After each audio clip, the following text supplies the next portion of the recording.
Welcome back to Counterculture. You all missed out on a whole bunch, like a half an hour worth of talking. That we just went all over the place, and none of it made to Counterculture. We just got to get done by noon because I got a haircut. So in 45 minutes. You know what? We were just talking about your hair earlier. We were talking about the fact that somebody got some video of this gray-haired man. And you didn't. My evil twin, maybe. This is probably true. Some people on Counterculture are thinking, I've seen him. I've seen him. All right, here we go. All right. We were having this discussion, all over the place discussion, talking about all kinds of things. And then our producer prayed, which it came to that. Right? So she prayed, and in her prayer, she said the following phrase. Turn our frustration into sadness. Right? And turn our frustration into sadness? Into sadness, right? Into sadness, right? So go from being frustrated with people to being sad for them. Okay, right, sad for them. Wait a minute. Shouldn't we have our frustrations turn to joy? Yeah, well, that comes. Yeah, that comes. It comes, yes, right? Indeed. So I want you to turn brought to mind a verse that I want to read about. I want you to read for me. So in Matthew chapter 23, right? How about if you read 37 to the end, which is only like 37 through 39. But that's okay. It sounds impressive. 37 to the end. O Jerusalem, Jerusalem, you who kill the prophets and stone those sent to you. How often I have longed to gather your children together as a hen gathers her chicks under her wings, but you are not willing. Look, your house is left to you desolate. For I tell you, you will not see me again until I say, blessed is he who comes in the name of the Lord.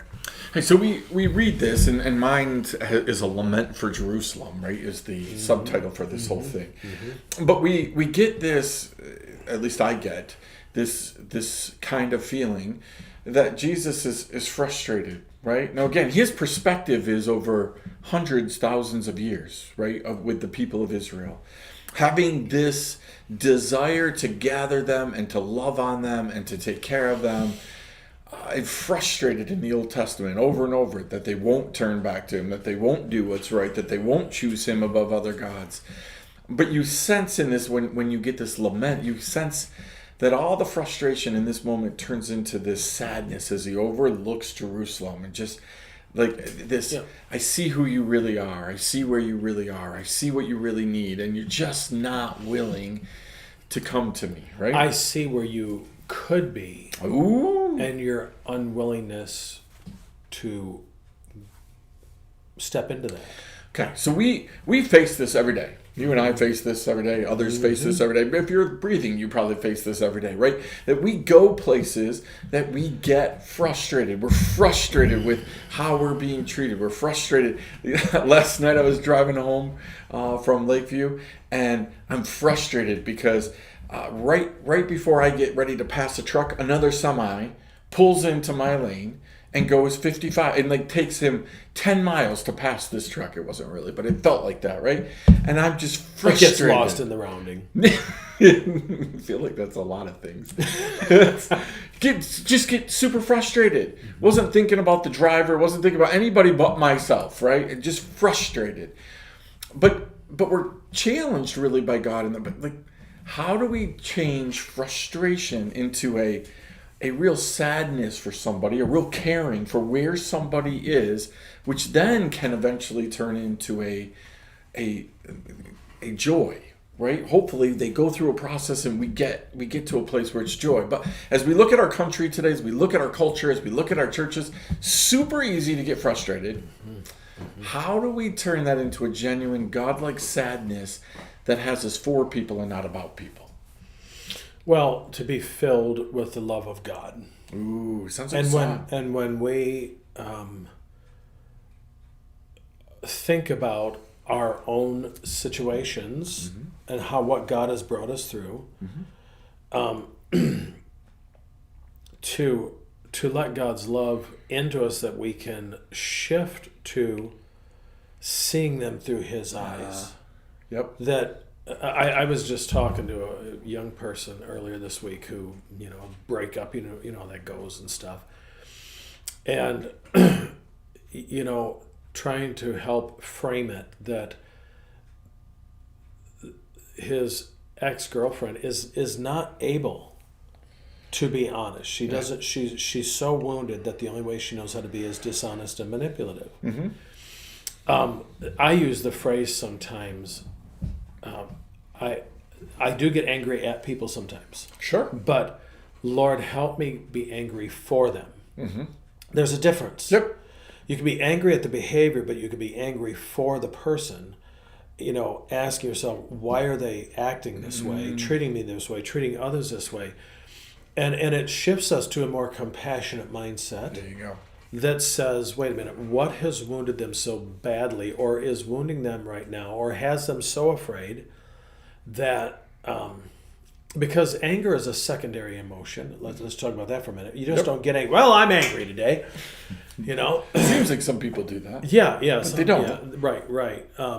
Anger is a secondary emotion. Dan Croy talked about this. And so if I see someone angry, like our producer, she's all angry or something, what I'm going to do is I'm going to kind of look behind and say, what's behind it? Yeah. That's driving it, that's making it. So if we can shift, and we got to learn to do this. It's taken me a long time to learn to do it. And sometimes I still don't do it well. To say, what has wounded them? What is going on right now that they can't focus on anybody else but themselves. Oh, I love that. Or only their situation. But and we're all narcissists to some degree. We just are. We're concerned about our stuff because it's our stuff, and we're the ones that have to deal with it. To be able to, as we talked about earlier, my pastor always would say to me, "Have you prayed about it? Have you prayed about it?" And what the Lord said to me when I was getting ready to take this church, if you will give me your problems, situations, and issues, I will take care of them. Right. And I love that song. It's kind of popular right now. I speak Jesus. I may not know what is going on, but I can speak the name of Jesus over them because he does. And I can say, how much energy do I want to give? And if I'm going to give energy, how about I pray about it for them, with them, whatever, and leave it in the Lord's hands. And if I can help, fine. But if someone's not asking for my help, it's not always the best thing for me to do to give it either. Because they may not want it, and I may not have what they want. They're needing penicillin, and I've got strychnine or something. Okay, here, take this. This is medicine. No, it's the wrong kind, though. So definitely not going to help. I love what you just said, right? Because I think, again, usually angry people are met with suddenly angry people. Right, and you have now anger coming against anger. Right. If we can take a look, even like Jesus did on the cross, right, where he looked down at the people and said, "Father, forgive them, for they know not what they do." Right. That is take the frustration, take the hurt, take the anger, and be able to look at somebody and say they don't have a clue. And sometimes to realize, they don't have a clue exactly that they don't realize there's an issue. I remember early in my ministry, I'd been in a men's Bible study, and I went to my office getting ready to go home, and a guy who didn't say much in the church, but when he did, it was one of those things, And Stu came in, he sat down in a chair across from my desk, and hey Stu, and whatever, and he was sitting there like. I'm like, I didn't think, why is Stu sitting there? And he goes, Mark, I need to talk to you. And I said, well, I didn't do it. He goes, yeah, you did. Changes. And you know what? He had my attention right then and there. Changes the conversation. And he had my full, and he told me what was going on. And it was something innocent. It was innocent, but it was impactful to someone he loved. And I said, Stu, I'm so sorry. I didn't even think. But he goes, I know you didn't. He goes, but I don't want. I'm thinking about my son-in-law, but I'm also thinking about you. Because I know he wanted me to succeed as a pastor. Yeah. And if if we don't care about, so if you're in you're like Mr. Debbie Downer, if I don't care about you, I'm not going to care about what's going on with you. But if I do get frustrated, I don't know how to help. Sometimes that's my frustration. I don't know how to help them out of the situation they're in. Can't fix it. I can't fix it, and we're not always supposed to fix it. No. When people come up to us, you've been a pastor, you are a pastor still. It's like when they come up. well, Pastor, there's such and such going on in my life. And okay, well, what are you going to do about it? And you get that look like, what do you mean? What am I going to do? That's why I'm coming to you. I want you to do. No. What are you going to do about it? You know what I love about the Gospels is that there's story after story of people who tore roofs off and people who walked other people to Jesus, right? Mm-hmm. But they couldn't fix what's wrong, but they could take somebody to Jesus. Yeah, exactly. Right? And so that going from frustration to sadness gets us in a better place to take people to Jesus, right? To want to really help. Yeah, right. We can, it's so easy. I do it all the time. So Silver and gold have I none, but what I have I give you. You know, here's what I have. If it's not acceptable, then okay, I don't know what else to tell you. But sometimes all that we have is frustration and anger, and we give that to people. Yes. Right? We don't want to be giving that out to people. Right. Right? Love it. Right. All right. All right. Sounds Right. like a good enough challenge. Everybody should be convicted and changing and working and doing all kinds of things right now. So we'll leave it right there. Come back next time on Counterculture. Grace and peace.